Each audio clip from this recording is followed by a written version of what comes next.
Fala, concurseiro e concurseiro de todo o Brasil, com vocês mais uma vez, professor Yuri, da matéria Direito Processual Penal. Vou abordar com vocês hoje o tema ação penal. Então você que está aí concorrendo à vaga para o cargo de soldado da Polícia Militar do Estado de Goiás, está no seu edital, vai cair um tema importantíssimo, ação penal. E hoje eu já fiz aqui o meu quadro, já elaborei o material e vou percorrer com vocês um caminho para que fique de melhor compreensão, o tema sobre ação penal, beleza? Então abra sua gavetinha aí no seu cérebro aí no tema ação penal, para quando vier do tema da questão sobre ação penal, você já abrir essa gavetinha e gabaritar aí a questão, beleza? É mais um tópico de direito processual penal, importantíssimo, né, em todos os concursos, porque é o que desencadeia aí, né, é o fim do processo penal, é uma ação penal, né, seja para absolver ou condenar determinado indivíduo. O caminho que nós vamos percorrer hoje vai ser o caminho inaugural aqui, preliminar, que vai tratar de conceito de ação penal. Logo após, nós vamos falar aqui da ação penal pública, né, incondicionada, ação penal pública condicionada, ação penal privada. E logo após, vamos tratar também um pouquinho sobre a ação penal privada subsidiária da pública, beleza? Cada uma tem as suas peculiaridades, ok? Iniciando aqui o tema sobre ação penal, professor, o que seria ação penal? Qual seria o conceito de ação penal? Tirando um pouco o conceito técnico aí, né, do juridiquês, a ação penal nada mais é do que o direito, né, de exigir do Estado uma prestação jurisdicional em face daquele que comete infração penal. Beleza? Então também é o direito do Estado de punir aquele cidadão, né, que está cometendo algum tipo de infração penal. Ok? Então, basicamente seria isso. A ação é uma coisa, e o direito de ação? Quem tem o direito de ação? Para fins de explicar, né, o direito de ação, eu não vou aprofundar muito nesse viés doutrinário, pois surgem várias teorias. Nós temos aqui, por exemplo, a teoria imanentista, que fala que o direito de ação, né, e o direito material, eles não são autônomos, né? Eles são vinculados, ou seja, não há autonomia do direito de ação. Logo depois vem a teoria autonomista concreta, autonomista abstrata, né? Que há quem a defenda. Aí logo mais à frente criou-se a teoria moderna, né, que pegou o direito autonomista, que fala que há uma autonomia entre o direito de ação e o direito material, cada qual no seu canto, e o direito de ação não depende da existência do direito material. Pegou essa teoria autonomista abstrata, né, e implementou nela algumas condições da ação. Então, ao que parece, a doutrina inclina mais para essa teoria eclética, né, teoria moderna aí de Liebman, ok? Então, assim, tirando um pouco esse viés doutrinário, vamos passando. Eu achei importante pontuar para você ver a profundidade do assunto, mas então hoje há uma autonomia do direito de ação. O direito de ação ele não depende da existência de um direito material, também pela adoção de uma teoria mais moderna, uma teoria de Liebman, uma teoria eclética aí, ok? São duas teorias que inclinam para o mesmo sentido. Percorrendo mais um pouquinho, a ação penal ela possui algumas condições para que ela seja exercida, né? Dentre as condições da ação penal, então no tópico que vem condições da ação penal, você deve ter em mente que nós temos aqui basicamente 4 condições, beleza? Então, na sua prova vir, são condições da ação penal. Tá aqui o quadro, ok? Legitimidade. Quem é legítimo a integrar a relação processual penal? Ok? Aqui nós temos a legitimidade ativa, que é o autor da ação, que via de regra pertence ao Ministério Público, através do artigo 129, inciso 1º da Constituição Federal, ok? E nós temos a legitimidade passiva, que seria quem pode ser réu. Então, de certa forma, a legitimidade ela está ligada aos sujeitos do fato criminoso, né? Quem é vítima, quem é o autor do crime, quem vai ser o autor da ação, que de certa forma está ligado ao fato ali. Então, legitimidade ativa, Ministério Público, nas ações penais públicas, nas ações penais privadas. O ofendido, seu representante legal também, ele possui uma legitimidade ativa. E aqui também nós temos aqui, na legitimidade ativa, nós temos aqui também pessoa jurídica. Pessoa jurídica, se na sua prova em pessoa jurídica pode ser autora de ação penal, beleza? Ela pode figurar como autora da ação penal, processar alguém? Sim, né? Principalmente aí nos crimes de difamação, ok? Na legitimidade passiva, né? Quem pode ser réu na ação? Pessoa física e pessoa jurídica também pode ser réu, beleza? Pessoa física em qualquer espécie de crime e em legitimidade passiva da pessoa jurídica, né, ser réu na ação penal, a pessoa jurídica também, ela pode ser sujeito passivo réu, ainda mais aí nos crimes aí contra o meio ambiente, né? Aqui nós tínhamos uma dupla legitimidade que antes se exigia para figurar como réu de uma ação penal, né?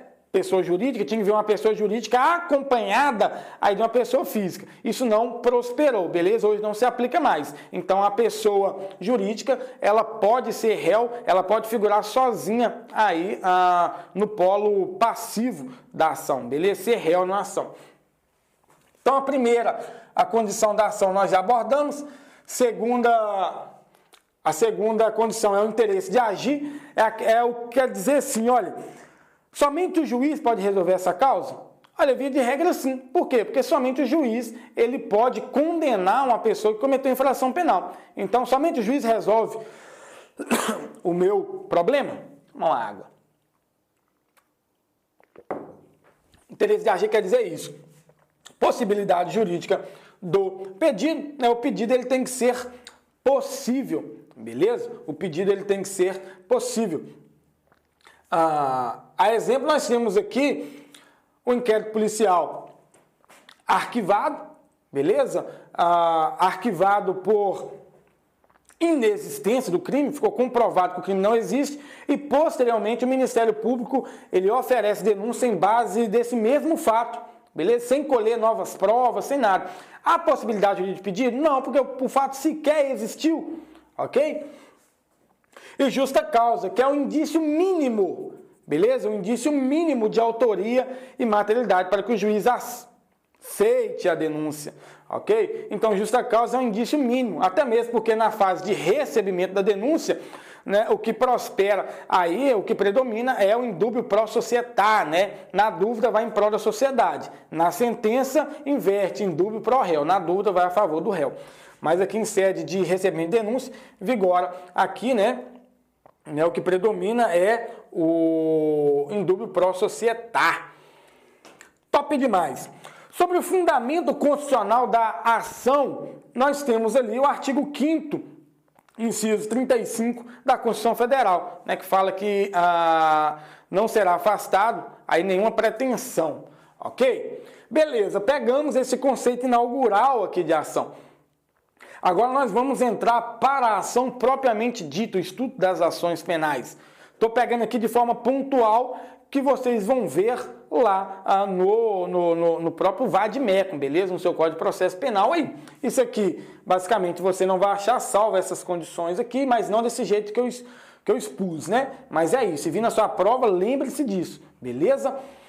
Sobre a ação penal pública, via de regra, beleza? Ela pertence ao Ministério Público. O Ministério Público é o titular da ação penal. Porém, dentro do tópico ação penal pública incondicionada ou condicionada, tem vários detalhes que devem ser observados. O primeiro entendimento, né, seria sobre o ponto da titularidade. Quem é o titular da ação penal? Ministério Público. Beleza? Ação penal pública, o titular é o Ministério Público, é a regra. Seja ação penal pública condicionada ou incondicionada, que nós vamos abordar mais à frente. Mas na ação penal pública incondicionada, quem é o titular? Ministério Público, ok? Professor, precisa de representação?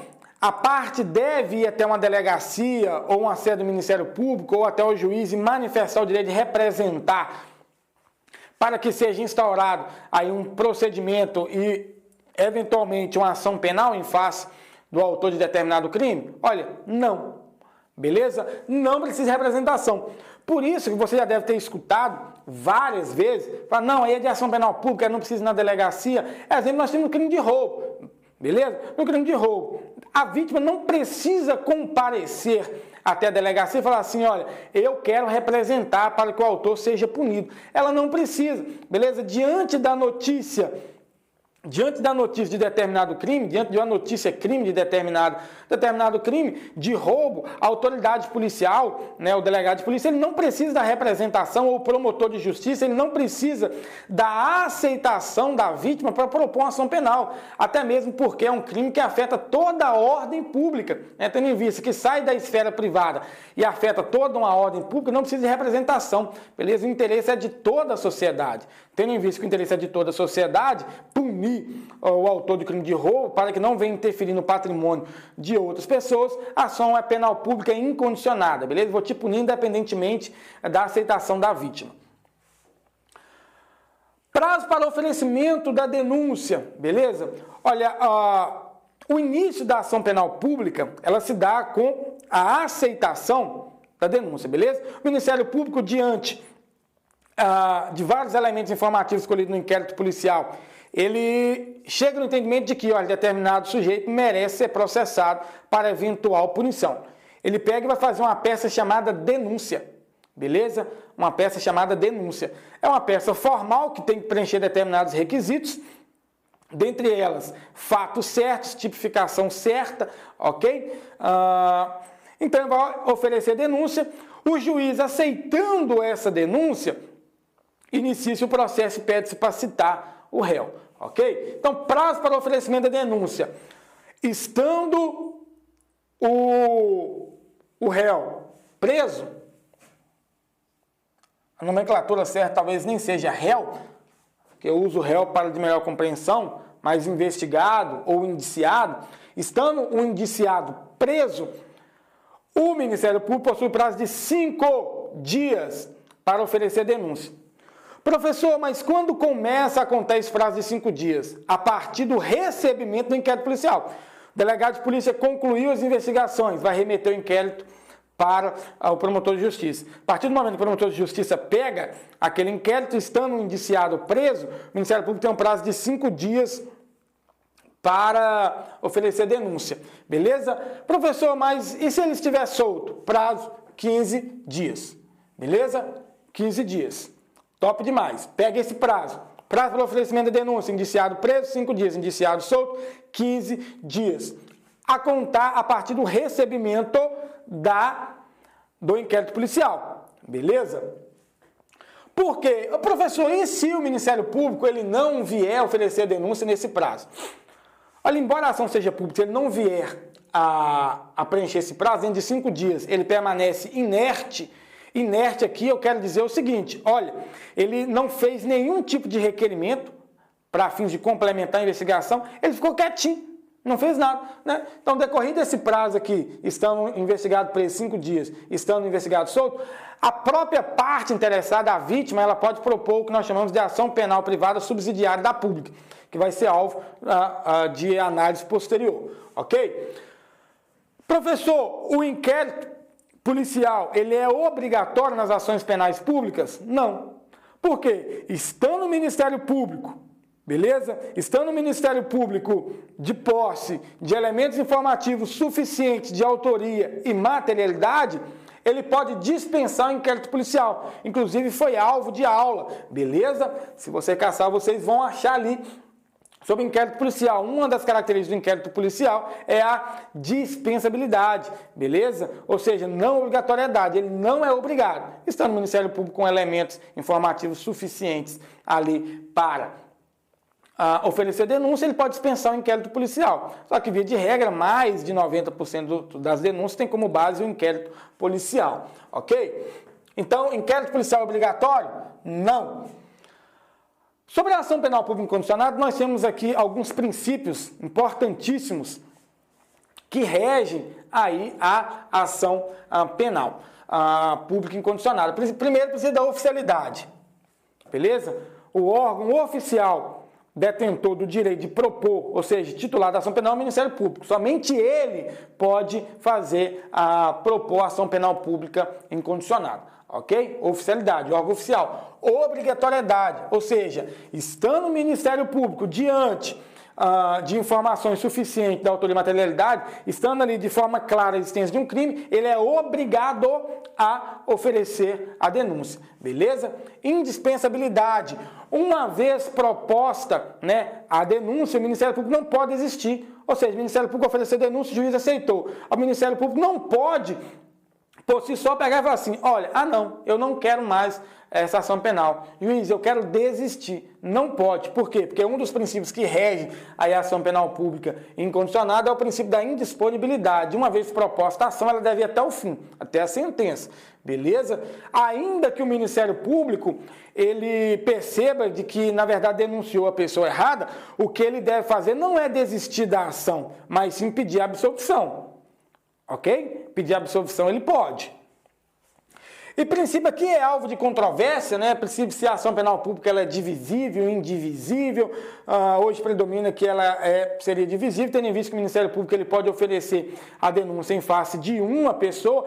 3 pessoas cometeram um crime, beleza? Mas o Ministério Público ele tem elemento suficiente apenas para denunciar 2 pessoas dos 3, porque ele não tem prova suficiente da participação daquele terceiro. Então ele pode denunciar os 2, que ele tem a certeza, e esperar para eventual oportunidade para denunciar o terceiro, beleza?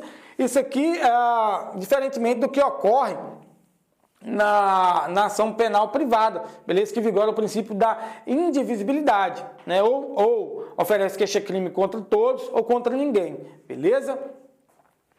Aqui umas observações aqui, quando nós tratamos do assunto ação penal, ela é importantíssima, por quê? Porque ela está no dia a dia dos profissionais que atuam na área do direito, né? Advogados, juízes, promotores, delegados, policiais, beleza? Você, policial, candidato ao cargo de soldado de Goiás, você tem uma participação importantíssima no que diz respeito à ação penal, pois tudo começa com a sua prisão em flagrante.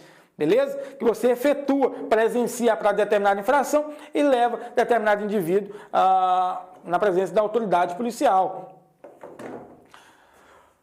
No crime de estelionato, antes, predominava o entendimento, né? Predominava a própria lei, ela não exigia no crime de estelionato a representação. Ele era crime de ação penal pública incondicionada, ou seja, diante da prática de um crime de estelionato, 171 do Código Penal, a autoridade policial, promotor, delegado, juiz, de posse daquilo, não precisava da representação da vítima. Ou seja, né, podia agir de ofício ali o delegado e o promotor. Mudou, beleza? Mudou. Hoje necessita de representação. Top demais? Então, crime de estelionato precisa de representação. No crime de abuso de autoridade também cai demais regra ação penal pública incondicionada, tendo em vista o que está em alvo aqui é toda a credibilidade da administração pública, beleza? No crime de abuso de autoridade, as ações são de ação penal pública incondicionada, não precisa de representação. O servidor lesionado, né, ou a vítima lesionada, porque muitas das vezes no crime de abuso de autoridade, a vítima é uma pessoa comum, beleza? Ou seja, comum que eu falo, ela não é servidora pública. São pessoas da sociedade.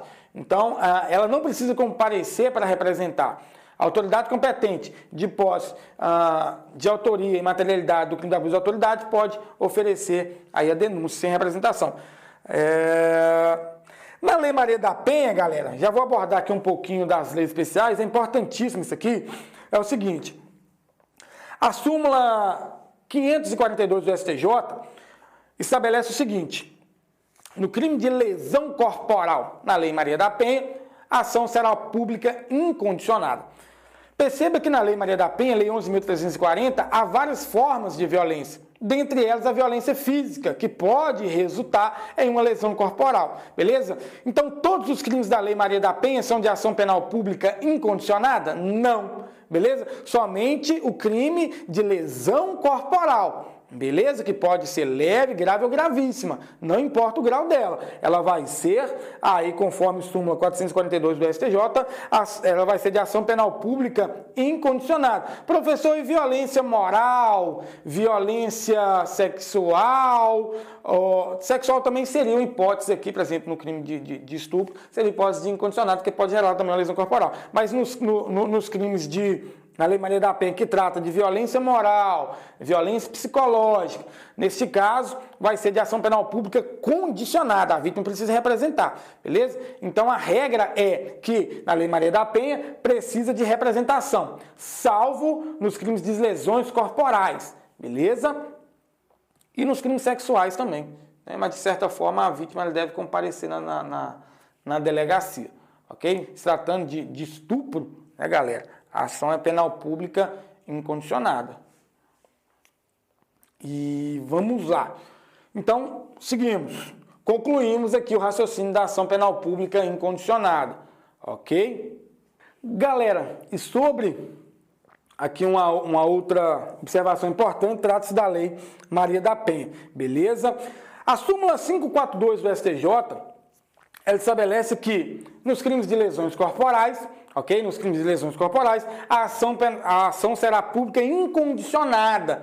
Ou seja, a regra é, a Lei Maria da Penha necessita de representação, pois nós sabemos que a Lei Maria da Penha há várias formas de violência, beleza? Entrando um pouquinho aqui na matéria de legislações especiais. Nós temos a violência psicológica, a violência moral, ok? E via de regra, essas violências, a ameaça, necessita de representação da ofendida, beleza?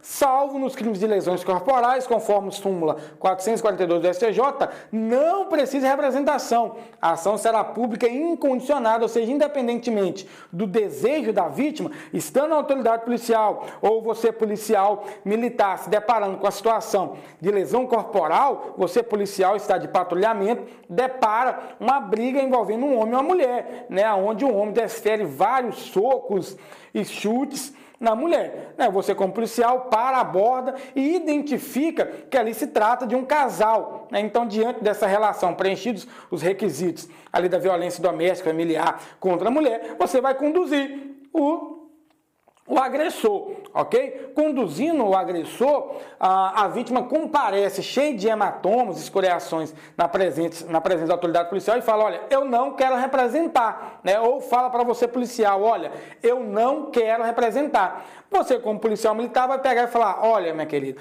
conforme súmula 442 do STJ, os crimes que envolvem violência doméstica contra a mulher em se tratando de lesão corporal não precisam de representação. Ou seja, queira você ou não, o autor vai ser responsabilizado. Beleza? Você deve conduzir o rapaz até a figura da autoridade policial que vai dar seguimento aí. Beleza? Top demais. Então, via de regra, Lei Maria da Penha precisa de representação, salvo as hipóteses de lesões corporais, seja leve, grave ou gravíssima. Ok? Galera, vencemos aqui. Vencemos aqui. Agora vamos passar aqui para a ação penal pública condicionada. Olha, na ação penal pública condicionada, aqui a titularidade continua sendo do Ministério Público. Beleza? A representação aqui embora seja necessária, a titularidade continua sendo do Ministério Público. Só que aqui precisa de representação, beleza? Aqui precisa de representação. A representação nada mais é do que uma manifestação de vontade da vítima em ver aquele autor responsabilizado, ok? Então aqui necessita de representação. Só que embora necessite de representação, o titular vai ser o Ministério Público. Conforme preconiza o Código de Processo Penal, beleza? E o artigo 129, artigo 129, inciso 1º da Constituição Federal, beleza? Então, compete ao Ministério Público promover as ações penais públicas. Só que a condicionada, ela tem aqui uma condição de procedibilidade, ok? Que necessita da representação. Então, beleza, já sabemos que na ação penal pública condicionada, a titularidade é do Ministério Público e que necessita de representação. Sem essa, professor, mas não tem representação. A vítima não quis representar, mesmo assim pode ser instaurado um inquérito policial ou proposto na ação penal? Não, galera. É condição imprescindível, beleza? De procedibilidade. A vítima, se ela não representar, não pode ser iniciado representação, tampouco ação penal, beleza? Tem que ter representação. Professor, mas qual que é o prazo para a representação? Vamos lá. O prazo para a representação, via de regra, é de 6 meses, ok? Conforme o artigo 38 do Código de Processo Penal. 6 meses. A parte ela tem 6 meses para fazer a representação. Professor, mas esse prazo vai contar a partir de quando? Desde quando o crime foi cometido? Não, beleza? Esse prazo ele começa a ser contado desde o conhecimento de quem é o autor daquela infração. Beleza? Isso é importantíssimo, galera. Então, quando se começa a contar o prazo decadencial de 6 meses? Nós chamamos aqui de prazo decadencial, beleza? Pegaram? Então, representação tem um prazo decadencial de 6 meses, a contar a partir do conhecimento da autoria. Beleza? De quem é o autor. Frisem isso. Observação. Comece a contar a partir do conhecimento da autoria. Só que o Código de Processo Penal também, deixa eu falar para vocês aqui o artigo, que é importantíssimo, está aqui no meu VAD método, é o seguinte, estabelece no artigo 31 do Código de Processo Penal que a possibilidade de sucessão de legitimidade para fazer essa representação, ou seja, professor, o crime ele é de ação penal pública condicionada, beleza? Precisa de representação. Porém, a vítima ela faleceu no dia seguinte, né? E eu sei quem é o autor da infração penal, beleza? Eu sei quem é. Só a vítima poderia fazer essa representação? Não, né? O artigo aqui 31 do Código de Processo Penal estabelece aqui uma possibilidade de que o CAD ele faça uma representação, ok? Professor, não entendi. O que é CAD? Vamos lá. Cônjuge, ascendente, descendente, irmão. Faço uma observação aí que, caso a vítima tenha falecido, essas pessoas, elas podem comparecer até a autoridade policial, o Ministério Público, e falar assim, olha, eu sou cônjuge, olha, eu sou ascendente, olha, eu sou descendente, olha, eu sou irmão da vítima e quero representar. Primeiro ponto. Segundo ponto interessante que é o seguinte, professor, todos compareceram ao mesmo tempo e não há um consenso entre as partes. Todos podem representar? Não. Beleza?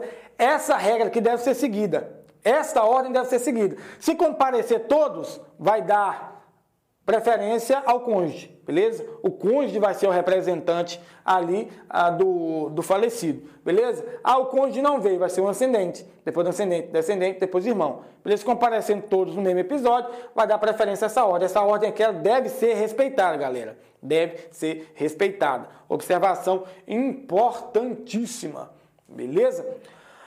Professor, e naqueles casos em que a vítima ela não possui representante legal, ou ela é deficiente mental ou retardado, ou o interesse do ofendido, que é menor, e do autor colidiram, ou seja, o pai e filho, o interesse deles, um é autor, o outro é vítima, né? Ou seja, o menor é vítima, o pai é autor, ou seja, colidiram ali os interesses. Nesse caso, vai ser nomeado um curador especial. Beleza? Ok.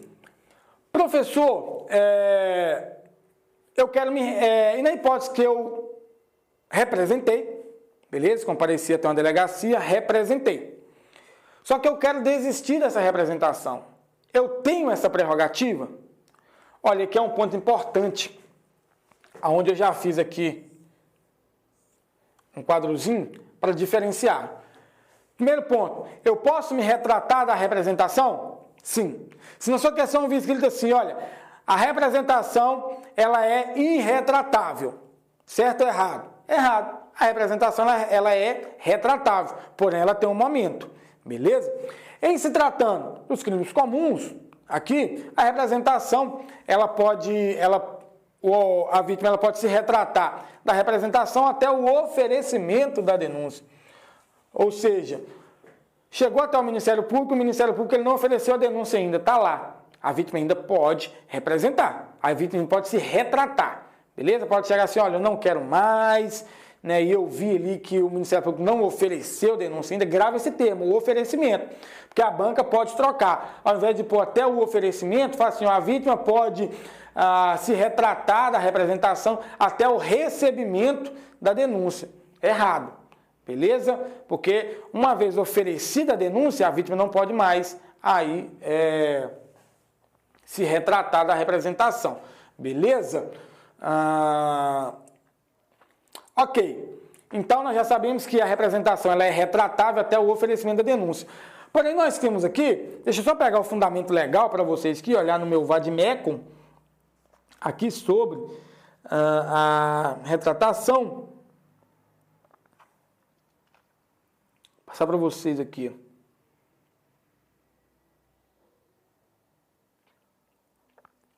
Depois eu passo para vocês aqui que acabou que eu não consegui nas minhas marcações ali não estabelecer, mas está entre lá os artigos 24 ao 60. Na Lei Maria da Penha é um pouco diferente, beleza? Se tratando da Lei Maria da Penha, aqui o momento de se retratar é até o recebimento da denúncia, ok? Ou seja, a vítima, em se tratando de Lei Maria da Penha, ela representou contra o seu agressor, ok? O Ministério Público ofereceu a denúncia, porém o juiz ainda não recebeu. Nesse caso, ela ainda pode se retratar. Porém, vai ser marcada uma audiência, o rito é outro para se retratar, beleza? Vai ser marcada uma audiência, ela deve fazer essa retratação perante um juiz, em uma audiência formal, ok? Então, olha, bizu, retratação fora da Lei Maria da Penha. A vítima pode se retratar? Sim, até o oferecimento da denúncia. Na Lei Maria da Penha, a vítima pode se retratar? Sim, porém, até o recebimento da denúncia, beleza? Tome cuidado para eles não trocarem o termo. Professor, a representação, a vítima que foi vítima, ok? A vítima que foi vítima aqui, em determinado crime que necessita de representação, ela viajou. Ela precisou viajar de uma viagem de urgência e ela queria representar, né? Nesse caso, ela tem que voltar da viagem dela, que foi para outro país, só para representar? Não. Essa procuração ela pode ser feita de forma pessoal ou através de procurador com poderes especiais. Beleza? Olha, voltando aqui um pouquinho, em se tratando do prazo para representar da figura de sucessão, ou seja, em caso de morte do ofendido, por exemplo, determinado indivíduo ele foi vítima de um crime que necessita de representação, beleza? Ameaça, calúnia, difamação. Ok.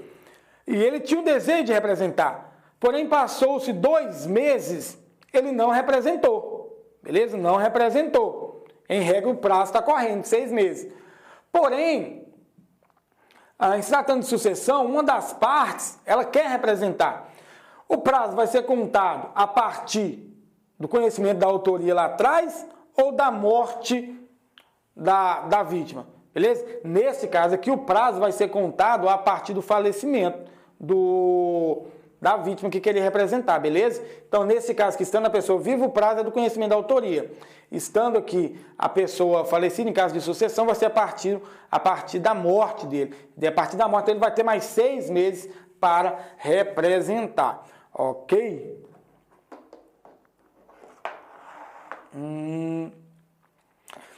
Nós temos aqui também uma hipótese em que essa representação ela se dê aqui na ação penal pública por requisição do ministro da Justiça. Aqui é um caso atípico, beleza? Tem hipótese em que a representação pode ser feita pelo ofendido ou por seus representantes ou mediante requisição do ministro da Justiça. Exemplo aqui são os crimes contra a honra do presidente da República, beleza? Crimes contra a honra do presidente da República necessitam de representação não do presidente da República, mas sim como requisição do ministro da Justiça, ok? Top demais. Avançando, nós temos aqui a ação penal privada, galera. Ação penal privada, na ação penal privada, interessante aqui é o seguinte: a titularidade dela muda, ok? A titularidade dela muda. O titular aqui não vai ser mais o Ministério Público. A titularidade aqui vai pertencer agora ao ofendido, seu representante legal ou o CAD, né? Cônjuge, ascendente, descendente de irmão. Sobre a representação, então a primeira coisa que vocês têm que pegar é a seguinte: se tratando de ação penal privada, a titularidade muda, beleza? Não é mais o Ministério Público, a ação penal privada, o titular é o ofendido, ok? Sobre a representação, vai se aplicar a mesma regra do que se aplicou aqui, beleza? Prazo de 6 meses, se tratando de CAD, aqui de morte do ofendido, vai se aplicar a regra do CAD. Se tratando também de menor aqui, pode ser nomeado um curador. Retratação também, pode ser feita a retratação, nos crimes de ação penal privada, pode ser feita. Eu não quero estar correndo determinada investigação, fala, olha, eu representei, mas eu não quero mais representar. Pode se aplicar também, beleza? Se aplica a mesma regra aqui da ação penal pública condicionada. Então, sobre a representação, pegue esses ensinamentos aqui, para nós adiantarmos a aula e não ficar uma aula cansativa, né? Sobre a ação penal privada, interessantíssimo, aqui nós temos duas modalidades de ação penal privada, beleza? Ação penal privada exclusiva, que é a regra, beleza? Que é a regra aqui, e nós temos aqui a espécie da personalíssima. Essa personalíssima aqui, até hoje, eu só vi uma hipótese, que é do artigo 236 do CP,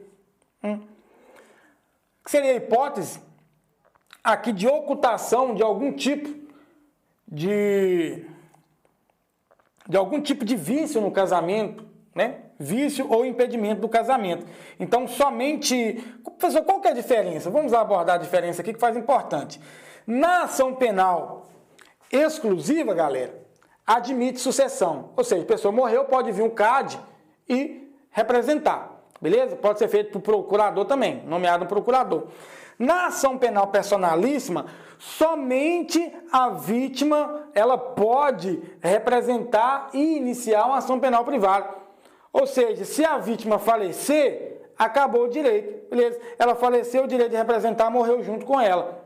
Então, a única hipótese que eu vi até hoje, né, que é a mais comum, na verdade, é a do artigo 236, que é a ocultação de algum vício no casamento ou de algum impedimento do casamento, beleza? Que é aqui, olha. Então, top, abordamos aqui a ação penal privada, que é o que tem de mais importante nela. A peça aqui agora não vai ser mais a denúncia, pois a denúncia é uma peça privativa do Ministério Público. O que é que vai substituir a denúncia? É o que nós chamamos de queixa-crime, beleza? Que deve conter lá todas as características: endereçamento, qualificação da vítima, qualificação do autor, né, ou alguma característica que possa identificá-lo, ok? Descrição dos fatos, fundamento jurídico, qual crime ele cometeu e pedidos, que é a condenação aí.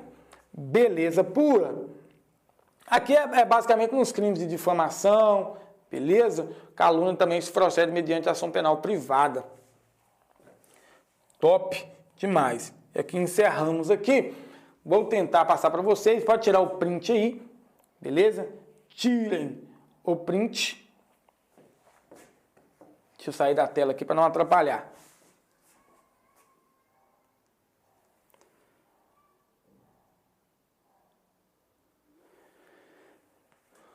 Tiraram?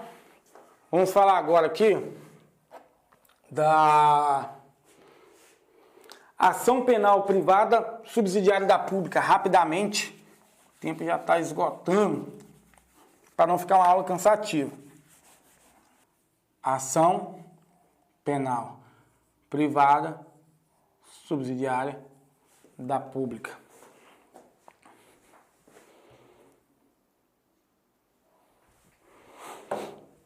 Concluindo. Olha, aqui a regra é que a titularidade é do Ministério Público. Quando o Ministério Público ele não oferece denúncia no prazo de 5 dias, estando investigado preso, e 15 dias estando investigado solto, né, ou indiciado, a parte ela pode se valer desta ação aqui, olha. Ação penal privada subsidiária da pública. Por exemplo, no crime de homicídio, foi concluídas as investigações, beleza? Foi concluídas as investigações e o Ministério Público ficou inerte, não pediu diligência, não fez nada, né? E o autor está preso. Neste caso, aí os interessados pode propor uma ação penal privada subsidiária da pública, beleza? Que, em regra, a titularidade continua sendo do Ministério Público. O Ministério Público aqui ele pode intervir em qualquer fase aqui, apresentar provas ou até mesmo retomar a ação para ele. Olha, você propôs essa ação penal privada, só que agora eu estou retomando essa ação. Qual que é o prazo? Beleza, o Ministério Público ultrapassou 5 estando indiciado preso e 15 estando indiciado solto. Qual que é o prazo para oferecer essa ação penal privada subsidiária da pública? Beleza? 6 meses. 6 meses. Decorridos 6 meses, se o interessado não propor uma ação penal privada subsidiária da pública, nesse caso, a titularidade volta para o Ministério Público e ele não pode mais exercer essa ação penal privada subsidiária da pública. Ok? Perceba que nesse caso a ação ela é pública e incondicionada. Crime de roubo, fui roubado. Foi concluídas as investigações, o delegado indiciou o autor, né, com várias provas, robustas provas, só que o Ministério Público, ao chegar ao inquérito do Ministério Público não fez nada. Então, eu, como vítima, posso pegar e propor uma ação penal privada subsidiária da pública, fazer a minha peça, só que o Ministério Público vai intervir no processo, pode intervir no processo, durante ele todo, inclusive retomar, falar que, ó, você está... Percebi que a sua ação penal privada subsidiária da pública está muito fraca. Deixa eu propor minha denúncia aqui. Ele pode. Qual que é o prazo que eu tenho? Ultrapassou os 5 dias, ultrapassou os 15 dias, no dia seguinte já começam a contar o prazo de 6 meses. Ok? Somente isso que é de importante na ação penal pública, na ação penal privada subsidiária da pública, que eu achei importantíssimo. Aí vocês pegaram, levem isso para suas provas, gabaritem e me dê o feedback. Beleza, galera? Até a próxima aula. Foi uma honra aqui estar com vocês, lecionar para vocês. Qualquer dúvida, meu Instagram, ele está às ordens lá para você entrar em contato comigo, beleza? E para tirar qualquer dúvida, estou à disposição. Meu Instagram é Yuri, H-I-U-R-Y, Lopes, beleza? Pegam lá e sanem suas dúvidas que tiverem, beleza? Valeu, galera, até a próxima aula.